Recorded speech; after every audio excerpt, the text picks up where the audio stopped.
topic is aging in Cayuga County. And we have two wonderful guests with us, Jack Keys and Nancy Sitka. I'll give you a little bit of a bio on them in a minute. But for many of you who know me, whatever I do, I seem to invariably bring the conversation back to myself, and I apologize. But as I was driving here, I was thinking about my passion for this topic.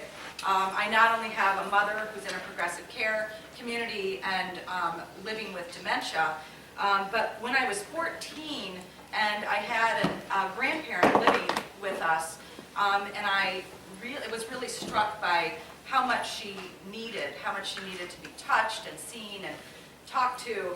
And I also thought maybe I could help with other seniors. So I packed up my box of arts and crafts at 14, walked down the street to the neighborhood nursing home, and as I was given to do, pronounced myself the new director of arts and crafts. There I began my career. So a few stats before we begin. 21% of Cayuga County residents are over age 60. By 2015, 24% of Cayuga County residents, oh, wait a minute, it is 2015, will be over the age of 60. 29% of Cayuga County residents who are age 75 or older live alone. In Cayuga County, there are more than 2,070 residents 85 years and older. These are the seniors most frail and in need of services, and we'll talk more about that. There are over 2,300 individuals in Cayuga County who have Alzheimer's disease or dementia. And incidence of Alzheimer's disease rapidly increase in those past age 85. So this morning, I'd like to introduce Jack and Nancy. Jack started his career after college working at Genesee County Nursing Home in Batavia. From there, he went on to St. Anne's in Rochester. Projects included planning the new campus in Webster and renovating an older nursing home on the main campus. Jack worked at another nursing home campus in New York City, also assisting with their master plan. Jack then decided to come back to upstate New York, lucky us, for work at Loretto. He was at Cunningham Fahey for 2 years and then went on to Rosewood Heights Nursing Home to assist in transitioning staff and residents to Cicero and the cottages at Garden Grove. Jack came here to Auburn to help with the combining of Cayuga County Nursing Home and Mercy Rehabilitation Center and working with staff to create a new culture of caring. Welcome, Jack.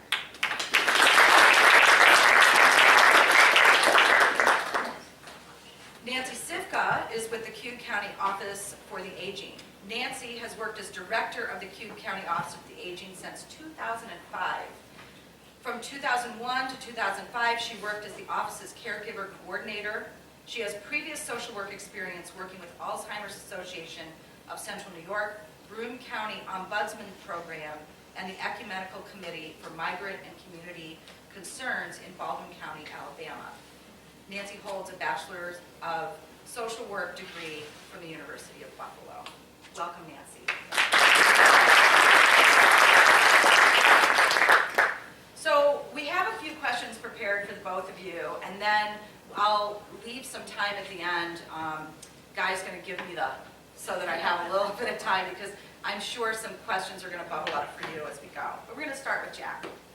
So how did Loretto become involved in Cayuga County? Well, first off, good morning, everyone. It's great to be here. And let me, before I get into the question, just give myself a little, what would be a little bit of a collective, so you understand me better, that I'm just getting out here. I came out actually the 1st of December to Auburn.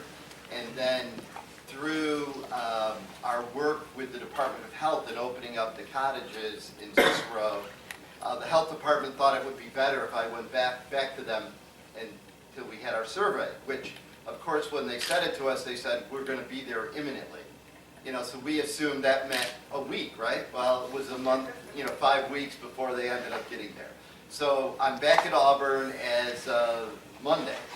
So I have a little bit of knowledge on this topic, and obviously it's something that we talked about at Loretto, but there's also some really smart people in the audience. I know Deb English is here, the mayor is here with the city manager. They probably know a lot about this also. So if I get into a bind, I hope they will help me out a little bit, you know, anyway. And the other important thing to know is I think part of the reason I love long-term care is because I love my grandmother.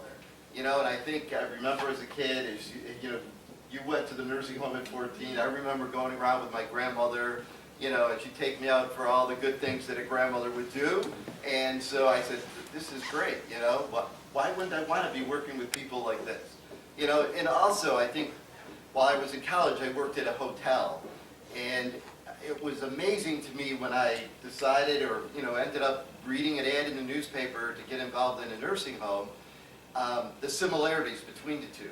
You know, the hospitality component is very critical to both, and obviously we have the caring piece to it, but it's really a big part of our field is, you know, making it like a hotel. And I have some slides of the renovation going on my laptop until it stops, but I think that was our intent in Auburn, is to really change the feeling of the facility, you know, to a more of a very hospitable, welcoming location. Not that it wasn't before, but really just upgrading it to that. Okay, now with that big introduction, I'm sorry, just some of the things that were going on in the world of healthcare, how Loretto got involved. You know, I think Mercy and the county nursing home were both, like most nursing homes nowadays, it's really tough to get by, especially, you know, on your own. So there was some financial issues. The Sisters of St. Francis had been involved with St. Joe's Hospital, and so I think they had an affinity and started talking, had St. Joe's involved.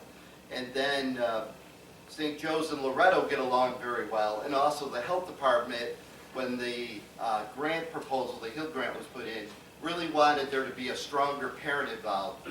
So St. Joe's basically asked Loretto. Loretto took up the opportunity, thought obviously both facilities are excellent places to work together on that.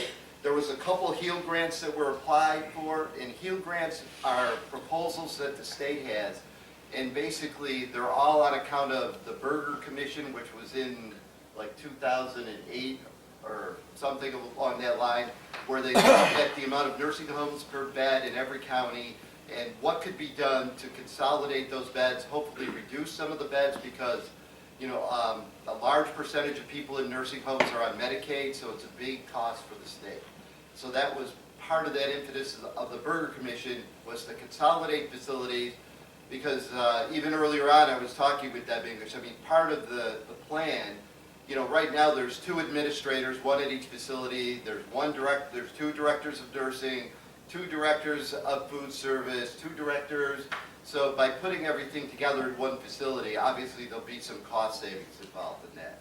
And I think then the last thing is, you know, the sisters really wanted the operation to maintain some sort of local ties, and I think they felt that Loretto was a good place for that. So that's how part of what that all happened. Thank you, Jack. So what services are provided by Loretto? Oh, that's good that you would ask that. First off, I have a nice brochure here if anybody is interested that goes through that. But let me give you some examples of what Loretto does. And Loretto is really, you know, as our focus is changing the aging of long-term care in central New York.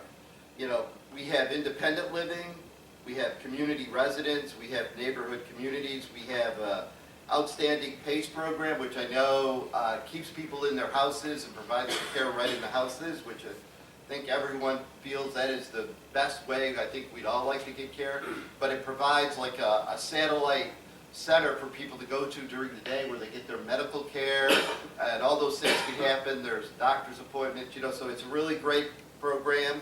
We also have Daybreak Adult Medical Day, both here and in Syracuse.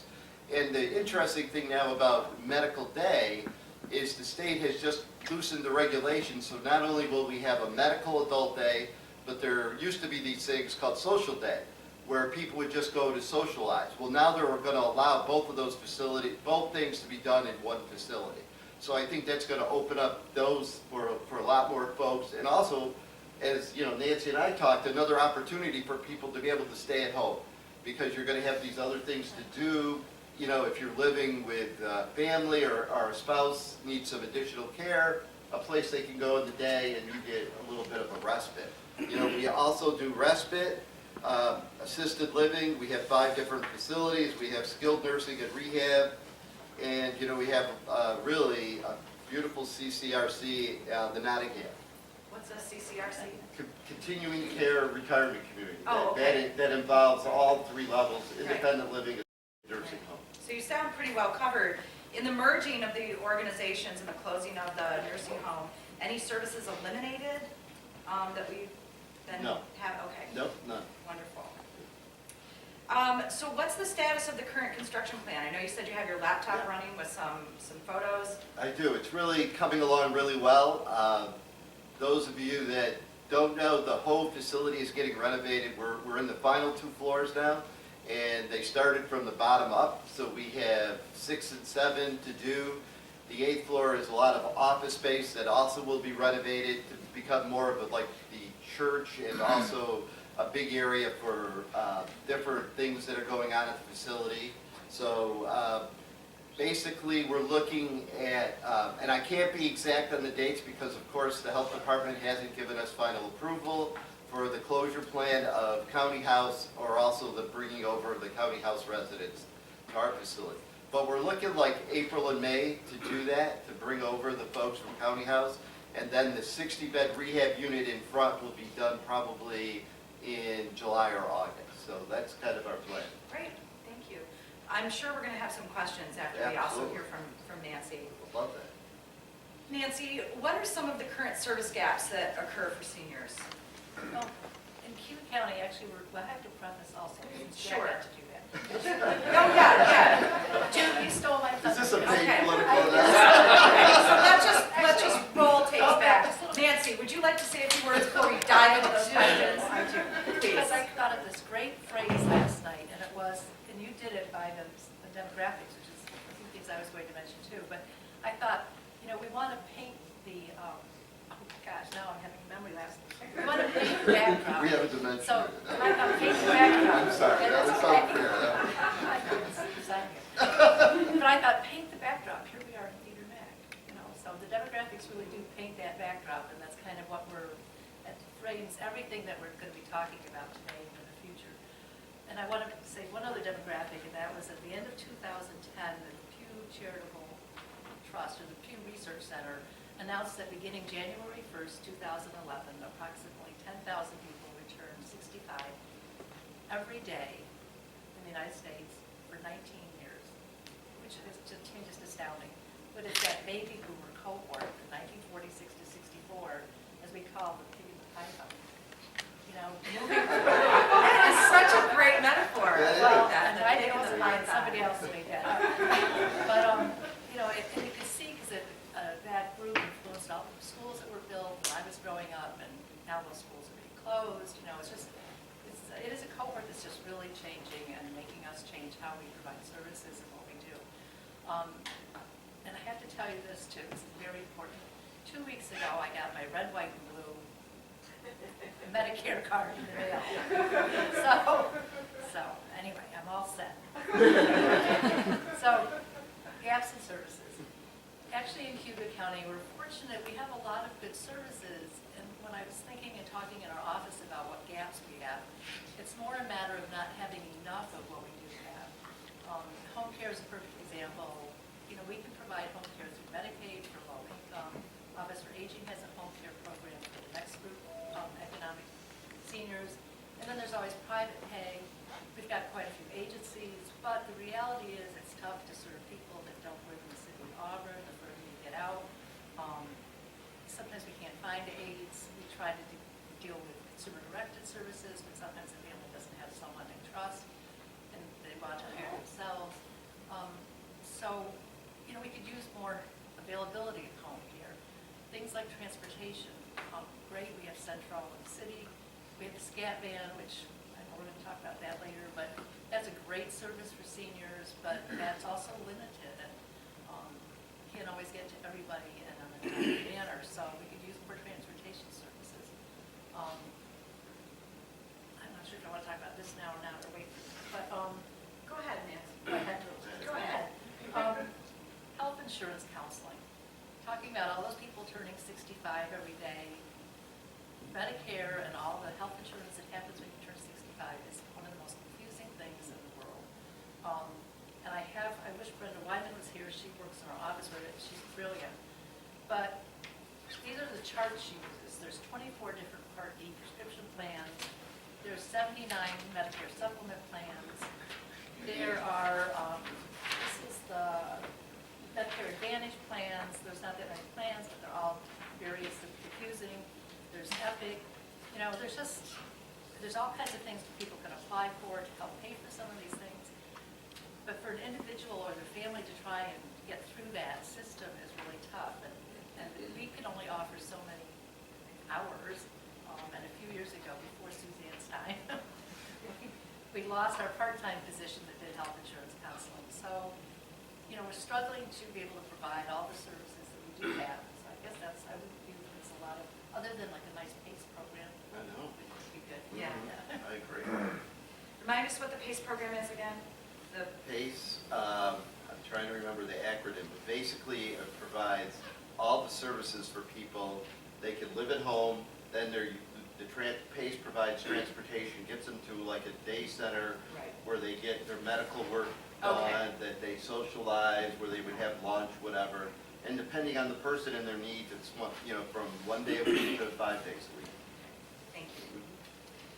So, Nancy, I wanted to talk a little bit about the advantages of seniors staying in their home and disadvantages. Well, obviously, most people want to stay in their home. That's it's kind of the bar, the standard that we all want to have. And I was talking with someone here, we were talking before we even met, about making your house handicap accessible, and so much of, yes, thank you, Andrew. So much of our housing is not really suitable for seniors.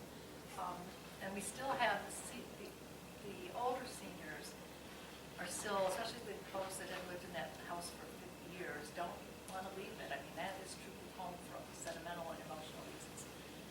I think those of us, some of us that are younger, 65-year-olds, we bought our house knowing we weren't going to stay in it. It's a two-story, our plan is to sell it and move into something else, but I don't think the older seniors have that outlook on it. So it's tougher for them to leave their homes. So the advantages are, we have that emotional tie, all the memories that are right there. But the downside is, especially if you live out in the country, you get isolated if you can't drive. You don't see people as often, especially with our winters. And we do a sort of down and dirty needs assessment survey in our newsletter every year. Two of the questions we ask are about lack of, do you have enough social activities, and do you ever get lonely or depressed? And we have usually over 40% of those answers are sometimes or frequently. So it's, that it is a concern, the lack of socialization, and that leads to dementia and depression. So, Yeah, it's a big challenge. I hear transportation as a running theme through this. Yes. So, what are the challenges for seniors who are on fixed incomes in both getting into care facility or maintaining in their homes? One of the things you mentioned is navigating these benefits. So either what is the challenge to actually get into one of the programs that Jack's talked about, or what are the challenges in maintaining their homes aside from the handicap accessibility and the transportation? as far as staying in your own home, what we see most of all is that people, and my husband's grandfather said this once, he would be 100, and when he was putting in another furnace, he's like, I never thought I'd live here long enough that I had to put another furnace. So it's like, so it's the upkeep, especially things like furnace and roofs, things like that. That question kind of threw me in a way when I read it before. I guess if you're asking about people that are on fixed incomes as far as getting into facilities, in some ways they're better positioned because there's Medicaid depending on the level of care. It's the folks that, and then of course if you have lots of money, just can choose and they can pay. But it's the folks in the middle, it's that middle income senior group that's going to struggle because And they also think, we worked all our lives and saved all this money, like my folks did. I mean, they saved what they had.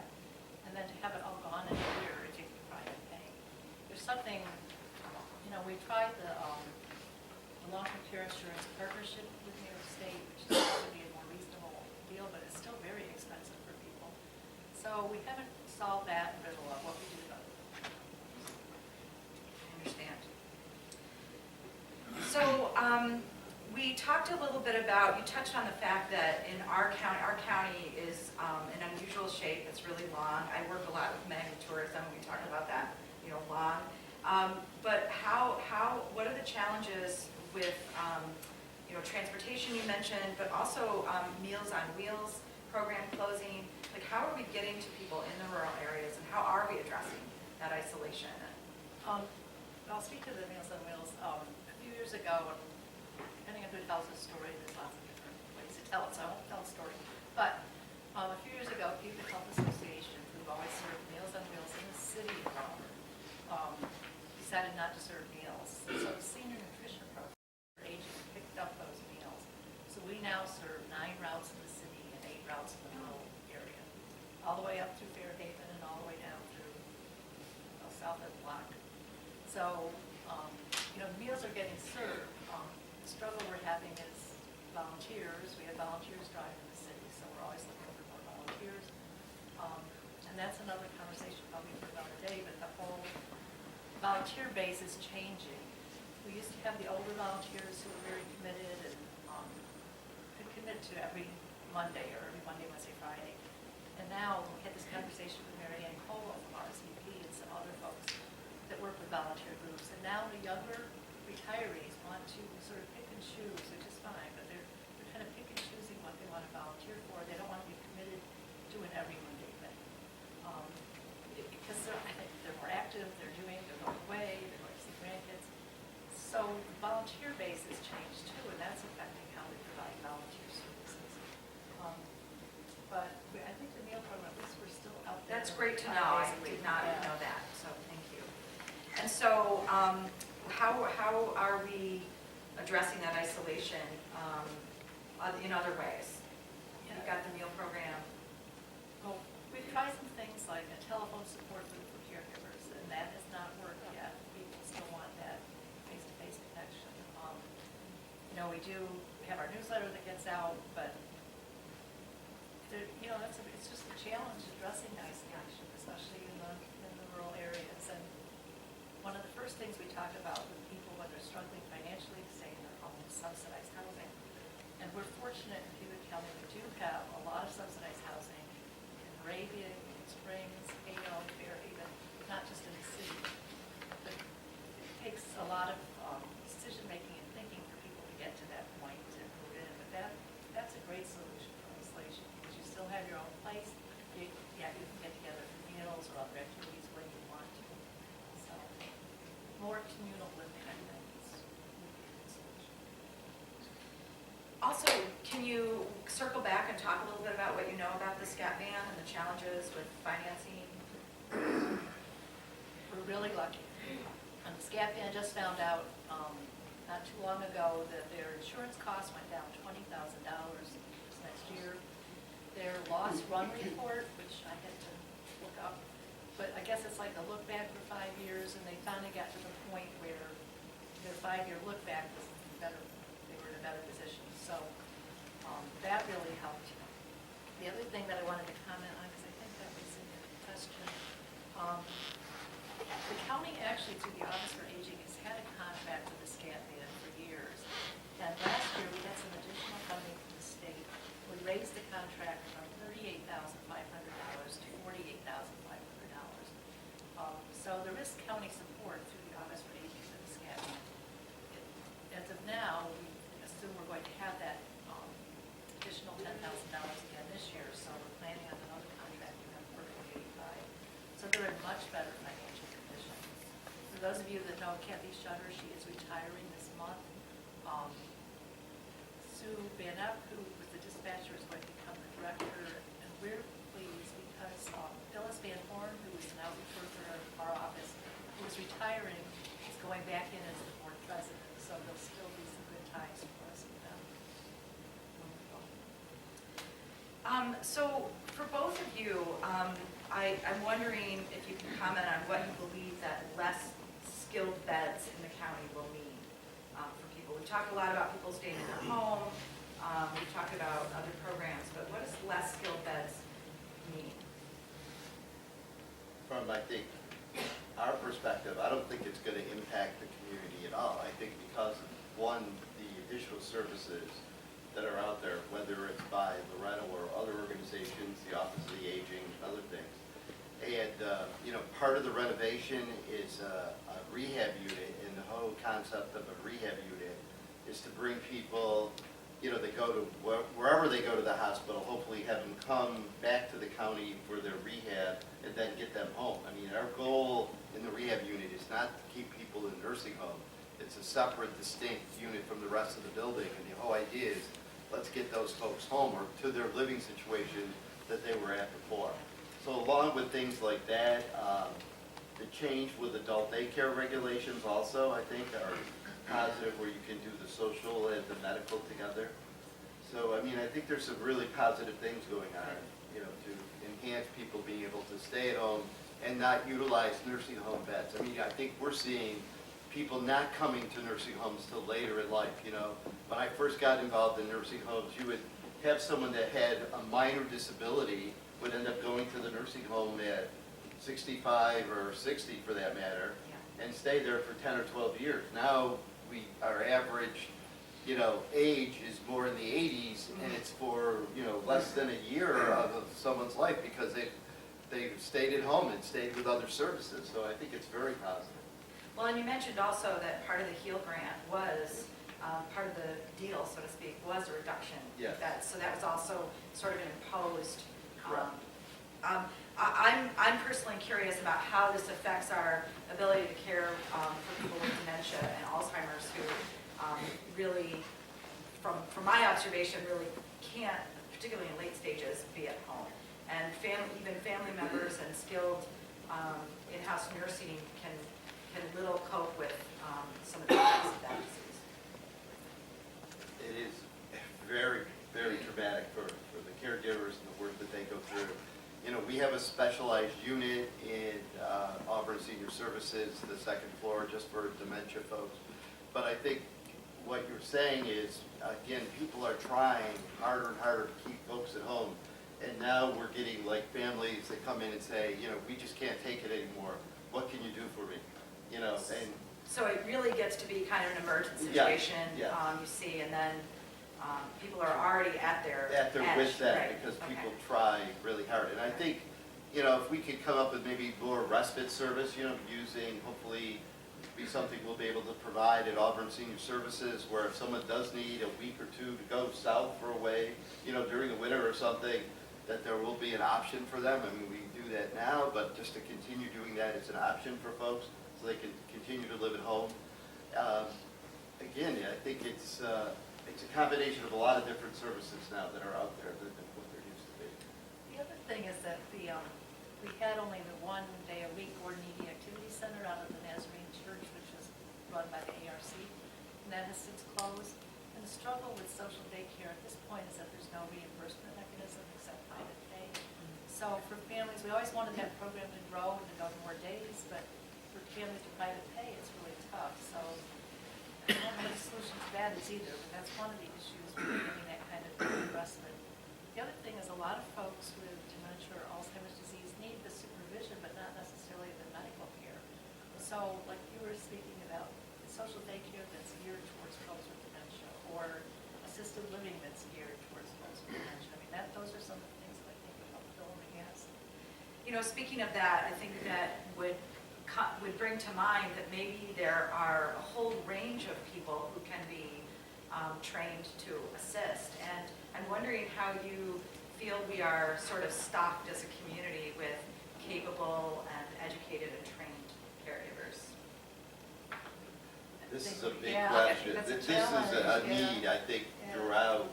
Especially since the county, Yes, the yeah. county population is Yeah. actually going down. Yeah. We know that there's more old folks than younger folks, and so where's the workforce, Yeah. And I think we need more training programs when Nancy and I met, we talked about, I remember when people would come out of high school, and if they didn't want to go to college, but they could really get out of high school through BOCES with an LPN diploma. And a lot of those programs aren't still around, so I think there's a big need, because in nursing homes, we do a lot of the medication management is done with LPNs. And then, not that there's not a need for RNs, there is too, but that's a real day-to-day type need, along with, certified nursing assistants. I think we don't really do a great job of getting out some of the career opportunities there are for people. And, not everybody wants to go to college, and there's really good jobs that are out there in healthcare that have benefits and a lot of other things that I don't think we've done enough in getting that word out. And, I think we all pay more than the minimum wage by quite a bit, so it's really a nice occupation for someone, for a homemaker who wants to just work certain hours. We're always looking for help around meal times and stuff like that. So I think there's opportunities that we haven't done as good as we should to get the word out to people that there's potential needs that would really help us. Sounds like a good story, Rob.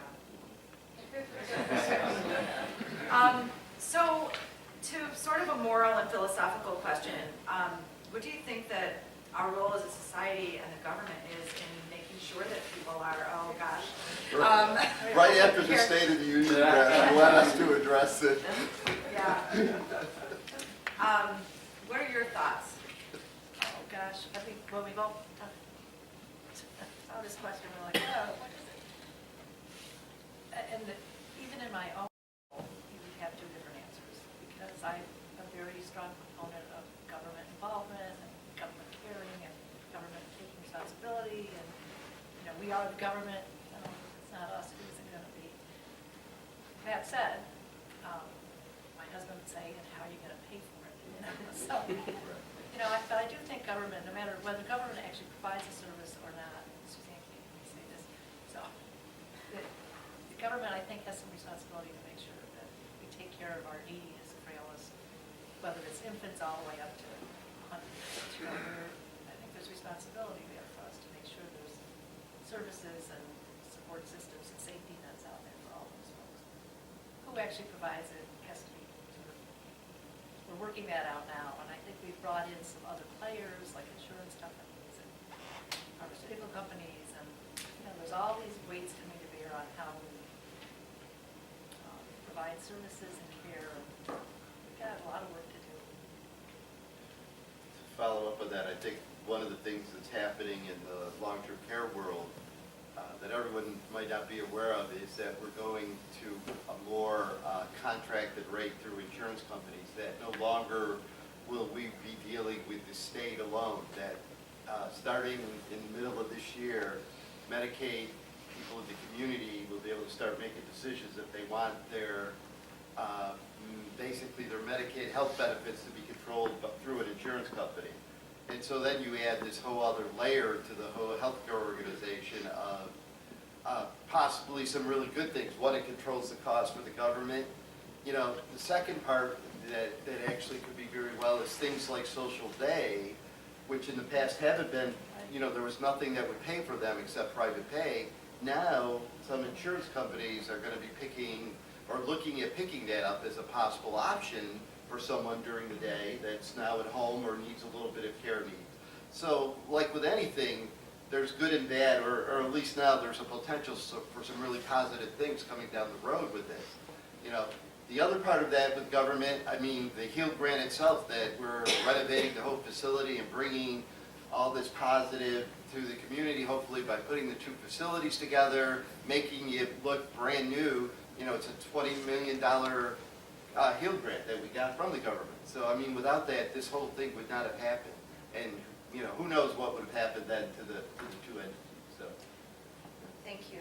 I think we're going to start to turn towards more audience questions, but since I've got the podium, I'm going to take mine first. It's sort of an observation and a question. As a member of the Wednesday Morning Roundtable, I often am, first of all, moved by presentations like yours, and thank you so much for bringing more light on the subject. I'm always looking for what can we do as community members. What I heard you say is that volunteerism is always needed and very welcome, and commitments in that volunteerism would be a real blessing.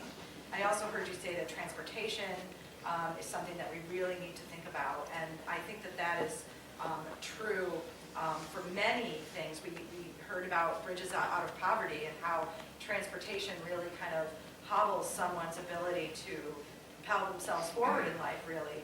So transportation. What am I missing? And getting the word out about careers, from everything from certified nursing assistant, and I know those people are very valuable where my mom is, and really do a lot of the just continual care. And is that something that is can you get something like that from BOCES, or is that an associate's degree? The CNA, I think BOCES in Cayuga County does do Okay, training for great, that, yeah. great. So getting the word out about that. What am I missing? Things that we in this room can do to positively affect outcomes. Well, I think on the individual basis, being more proactive in our care of the elderly, just like you were talking about, people get to the nursing home when they just can't do it anymore. Long-term care and any kind of services, people don't look for them until they have a problem. It's just if we could all better educate ourselves about what's out there and direct either our family members or other folks to it. The other thing, and I'm looking at Liza, if I don't mention this, I'll be in trouble, but the coalition and a group of organizations did receive a falls prevention grant, and that kind of education, just being more aware of how to prevent because a fall sometimes is a downhill run.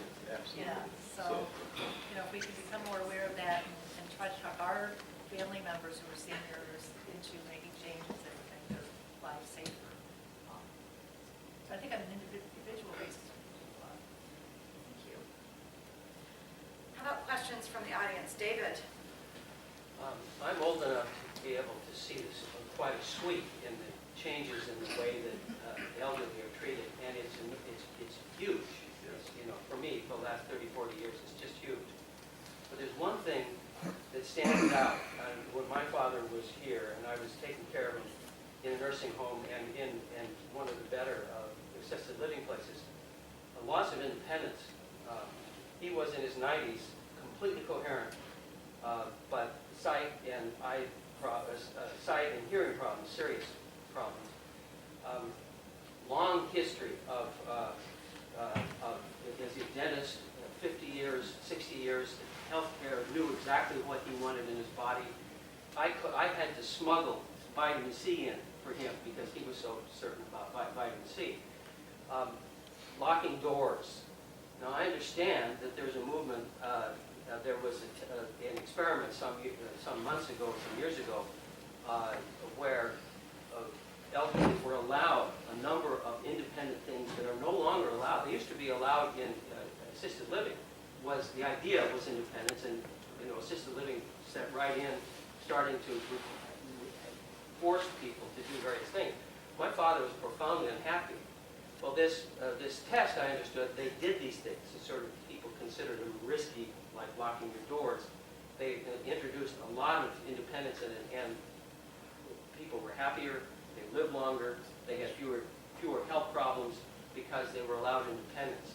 I wonder if you can see forward some bringing back independence. I mean, as I get older, I just had a big 0 number birthday last So week. your So question is, what is being done for... What can be done? What can be done for preserving independence? What is being done? This What seems is to be being the done? future. Okay, thank you.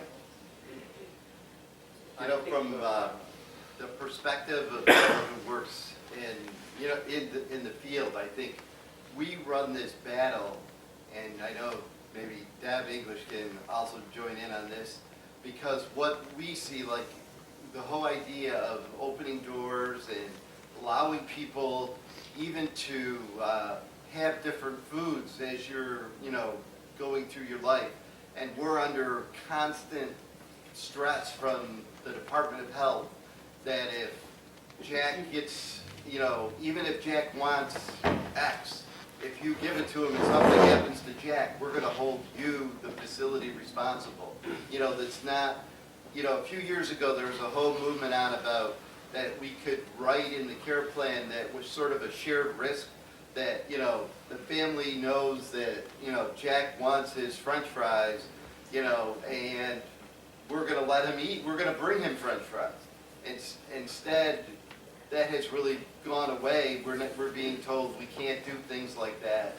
And so I think we have to work with our regulators, and I think to get some help on stuff like that. Because some of the really basic things, like if someone walks outside our door, it's really a deficiency for us, no matter if you were just going out to get some air. How natural can that be?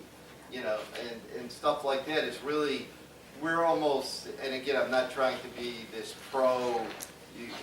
facility kind of person, but, we're really forced in a lot of ways that some of that independence is taken away. I think in a lot of things we've done better. We're going totally restraint-free, and we're trying to get away from all the alarms in the building, because alarms only tell you that someone really fell. It's not going to impact. So why have all these different noises that could scare people? If I hear an alarm sometimes, some of these alarms, the noise is so, horrible that it scares you. You'd be sitting at a desk and you jump, so. But I think that's a great question, and I think it's something that as a society, with help of talking with all these other organizations, that we move this forward, that there has to be, people want to, we want people to be able to live, and not be so controlled that, like for someone to have a glass of wine at a nursing home, it's a big deal. You have to, get a doctor's order and all this. I mean, come on, it helps everybody's appetite. I saw another question. Was it you, Mike, or Deb? Did you want to? I was going to actually expand on something that Jack had said earlier. I wouldn't want everyone to think that there are less nursing home beds in the county. Because at the time that we applied for this field grant and did all the work to prepare for it, Mercy, or the Commons on St. Anthony Street now, was licensed for 237 beds, and the county nursing home was licensed for 80 beds. And this merger creates a 100-bed facility on St. Anthony Street, which says it's taking out 17 beds, but really the Commons on St. Anthony Street, or Mercy, was running at a census of around 210 for years. So the services provided to the community really are not changing. And that was very important to us at that time, to make sure that we didn't impact the availability of nursing home beds to the community. And as to David's question, that balance that we're trying to achieve, the health department tells us we have to be patient-centered and let people make choices and participate in their care and attend their care planning meetings and do all that sort of thing. But at the same time, you as a facility better be watching them and don't let them be too independent, and don't let them make too many decisions, because they get in trouble, and if they get in trouble, then how are you going to handle that? So it's a balancing act every single day. Hopefully we're going to get closer to that, but the whole issue of enough staff is critical in this, because you have to have enough staff to do all the minimal things you have to do. And then you have to have enough staff to supervise all the things you want to do. And enough trained staff that are really interested in doing this kind of work is a huge challenge for us. Ed? Okay, so I heard something that maybe I had heard before, but it just never stuck with me. So you're saying that socialization can be a prevention of dementia? I think it's a depression. Okay. Yeah. Oh, darn.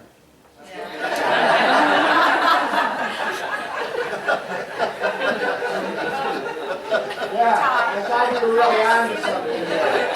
I got you, Tom. Okay, thank you. Thank you. Tom? Mr. Pease, welcome to Auburn. Thank you. I'm over on Bunsman at the Auburn Nursing Home in the Commons. It's been brought to my attention by not only my coordinator, Dorothy Dunn, but as you know, each resident facility has a personal needs allowance. Yeah.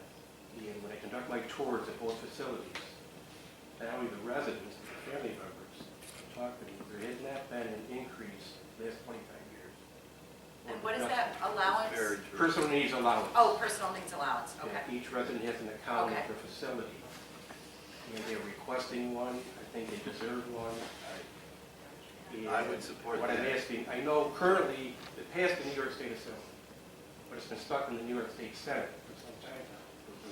We reached out to the Senator Zolio recently. I'm urging everybody here, we'll call Senator DeFrancisco, Senator Stewart, Senator Zolio, to ask for this increase, which they much deserve. It's been a long time for what little, they've given so much of their communities during their lives. How much is it? It's 50, currently it's $50 Yeah. a month, Yeah. 30 years. Yeah. Whatever they It's want. personal care, Buy it to whatever you want. whatever they want, you know. So I could, you know, Thank you, just Todd. We ask totally if your agree. advocacy there and Yeah, your thoughts. if I could help in any way, I'd be happy to do that. In our association, Leading Age New York is definitely also something that we would all totally support, and, I would ask, as you did, that everyone ask their senator and assemblyman to be on board on this, because it's been a long time, it really has. Really, yeah, definitely needed. Other questions? Yes, Rob? In our industry, we hear and we get studies all the time, and one of the ones that's been a big piece has been about the baby boomers retiring, and that's been an issue that people are kind of looking towards that future. And I'm just kind of curious, is there any view that you guys are taking about that? Because, I forget the last statistic that we got from, from the study, but it's like 1,000 people a day are retiring or something Would you like call that. it the rat and the python? Pig in the python. Pig in the python, even Yeah. bigger than a rat. Yeah. Pew Research Center said there's 10,000 people a day for 19 years in the United States. Yeah, there you go. And if you look at our county statistics, we went from 2000, we had 15,000, just over 15,000 people above the age of 60 in Cayuga County. In the 2010 census, it was 17,600. So you can see that in the restaurant right there, over 2,000 people in the span of 10 years. It makes a big difference. I'm not sure this is where you're going with that, but I really was hoping that the baby boomers would have made more of a change at this point in time. Because I think, and this is what we heard for quite a few years, is that, they're going to want long-term care served differently. They're not going to want to go to a place that looks more like a hospital than like a cottage is maybe. Yes. Or Dr. Bill Thomas is, I don't know if you're familiar with him, but his greenhouse design and his little cottage idea. There's some great ideas out there, and I thought we'd be seeing some of those changes sooner, because I think the baby boomers, I think we've been, as a baby boomer, have been very spoiled, have wanted things our way, have had it like that, and I'm hoping. And we're gonna live forever, Yeah, hello. well, I know, we are, we're gonna be here. So I'm hoping that those, even if some of the unrealistic demands from the baby boomers will make some changes in how long-term care is served, because it's a very vocal group, and I think we can have a lot of effect on it. Do you think we're prepared, though? I mean, to your No. point, it's 10,000 people. I just look at this and I keep thinking to myself, I don't think we're ready. At 300 beds, that's great, but, retirement's one thing. And then when I need a facility like that when I get older, am I going to have a place where I can go? Because right now, it's one of the biggest booming industries in the United States, is going to be retirement services. And I don't see it. And I think it's part of what we were just saying, is that the baby boomers are also very good about being in denial. So until we have a crisis, I think we're not going to see it. And like I said, that was not what I was hoping for, but I think that's what we're going to do. The other thing that concerns me along with what you're saying is that there'll be so many folks, if we don't do something about dementia and Alzheimer's disease, because we are so much healthier, but that's going to be our number one issue. And we're not, you're right, we're not ready. Our bodies outliving our minds. Yes. Yeah. When do you see that as being a point critical? Is that 10 years from now, 20 years from now? Yeah, it could already be, but definitely the next 5 or 10 years will be the telling time. And again, I'll go back to our health insurance counseling in our office. Sometimes we feel like it's a snowball that just is rolling and getting bigger and bigger because every year more people turn 65. And you have to look at your prescription coverage when you're on Medicare every year because the companies are allowed to change what they cover and don't cover. You know, the people who didn't come to us last fall that were on per diem are calling us this month saying, I went to the drugstore, I wasn't paying $3 for this medicine, now it's $28 a copay. You know, and there's certain rules and regulations, you can't always change that plan until the open enrollment in the fall. So we want people to come back to us every year, we want the new 65-year-olds to come to us. Here it comes, you know, that's kind of what you're describing, I think, across all services for seniors. It's a big snowball.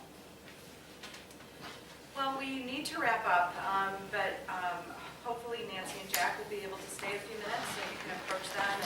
And I don't know if your laptop was asleep or in on battery, but you might be able to look at Jack's slides. And people could probably contact someone to come by and Absolutely. tour. Yeah, So love to have you.